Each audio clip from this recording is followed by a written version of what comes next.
আলুর চিপস কারি না খেতে ভালো লাগে, ছোট থেকে বড় সকলের কিন্তু এই পছন্দনীয় খাবার। আর দোকান থেকে কিনে খেলে যা দেয় তাতে মনই ভরে না।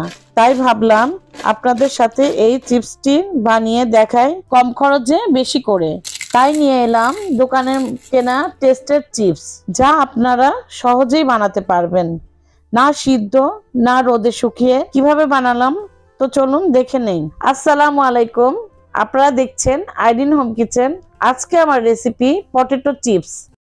এখন আমি এখানে 1 কেজি আলু নিয়ে নিয়েছি। আলুটা একটু বড় সাইজেরই নিতে হবে। আমি এই আলুটা না ওয়াশ করেই নিয়েছি, কারণ এখানে ভালো মতো ছিলে নিব এই কারণে।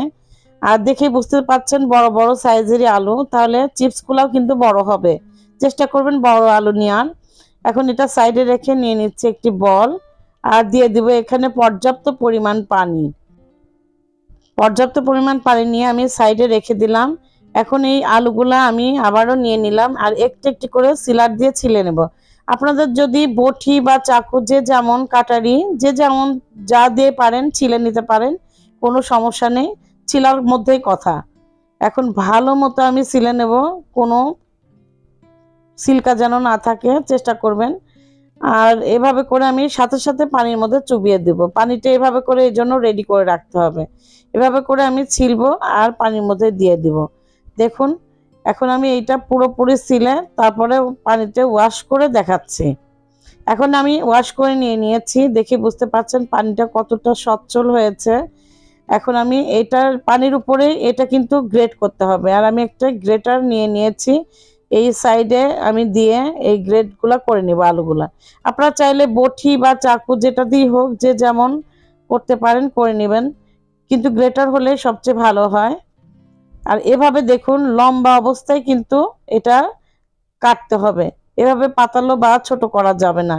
এভাবে করে আমি দেখুন কিভাবে করে নিচ্ছি, ঠিক এভাবে করে করে আমি পিসগুলা করে নিব। আলুটা ছোট হয়ে গেলে একদম সাবধানে করে নেবেন, নাহলে হাত কেটে যেতে পারে। একদম সাবধানে করে দেখুন আমার সবগুলা করা হয়ে গেছে। আমি এখন এইটা আবারও ভালো মতো ওয়াশ করে নিব। ভালো করে ওয়াশ করে একদম পরিষ্কার পানি বের করে নিতে হবে। আর এভাবে করে ধোয়ার পর একটি চালনির উপর উঠিয়ে নিলাম, তাহলে পানিটা ভালো মতো ঝরে যাবে।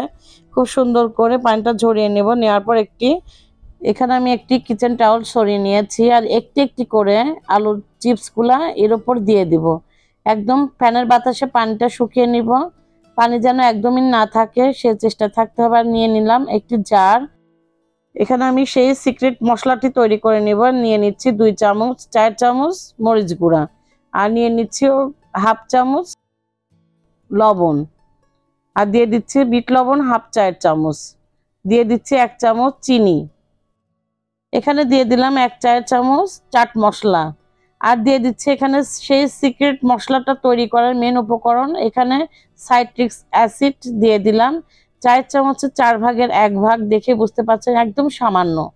আর এটা যে কোনো মুদির দোকানেই পাওয়া যায়, এটা বললেই হবে যে খাবার সাইট্রিক অ্যাসিডটা দিন, তাতেই কিন্তু পেয়ে যাবেন। আর ভালো মতো ব্লেন্ড করে নিলাম। দেখুন আমার মশলাটা একদম তৈরি, এত সুন্দর সেন্ট বের হয়েছে। এখন আমি এটা সাইডে রেখে দিয়ে চলে যাব মেন প্রসেসে।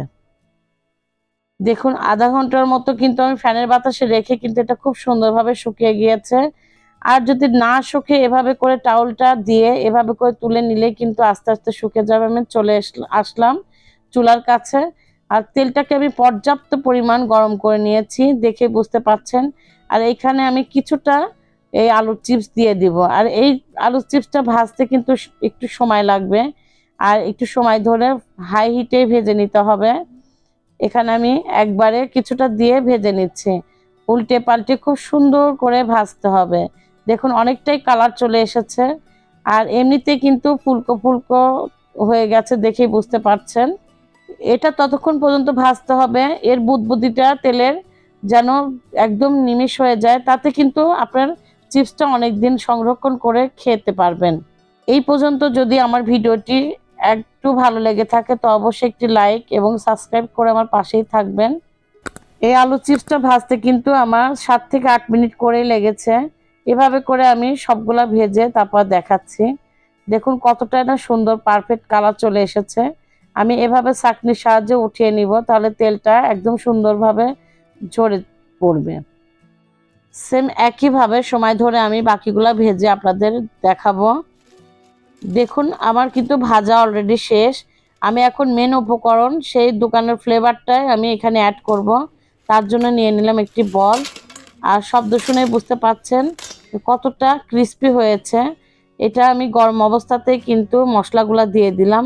আর বাকি মশলা আপনারা রেখে দিবেন। এটা আলু সিদ্ধতে বলেন আর যেটাতেই বলেন, খেতে কিন্তু অসম্ভব ভালো লাগবে। আর এয়ারটাইট কন্টেনারে রেখে দিবেন, তাহলে সুন্দর অনেক দিন রেখে খেতে পারবেন। আর দেখুন আমি এভাবে করে সমস্ত কোটিং করে নিলাম। আর এখন আমি পরিবেশন করে দেখাবো আপনাদের। আর খেতে যে কতটাই টেস্টি বলে বোঝাতে পারবো না। আমার কিন্তু ভাজতে ভাজতে মশলা মাখানোর পরে কিন্তু অনেকগুলা খাওয়া শেষ। দেখেই বুঝতে পারছেন কতটা সহজভাবে হয়ে গেল। রোদের শুকানোর ঝামেলা নাই বা সিদ্ধর ঝামেলা নাই, কোনো ঝামেলা ছাড়াই কিন্তু এই চিপসটা অল্প সময়ের মধ্যেই হয়ে গেল। আর এই চিপসটা এতটাই মজাদার যে ঘরে বাচ্চা থাকলে কিন্তু অর্ধেক আগেই খাওয়া শেষ। দেখুন আমার এই রেসিপিটা যদি ভালো লেগে থাকে অবশ্যই একটি লাইক এবং সাবস্ক্রাইব করে আমার পাশেই থাকতে পারেন এবং কমেন্ট বক্সে কমেন্ট করে জানাবেন। আজকে এ পর্যন্তই। আল্লাহ হাফেজ।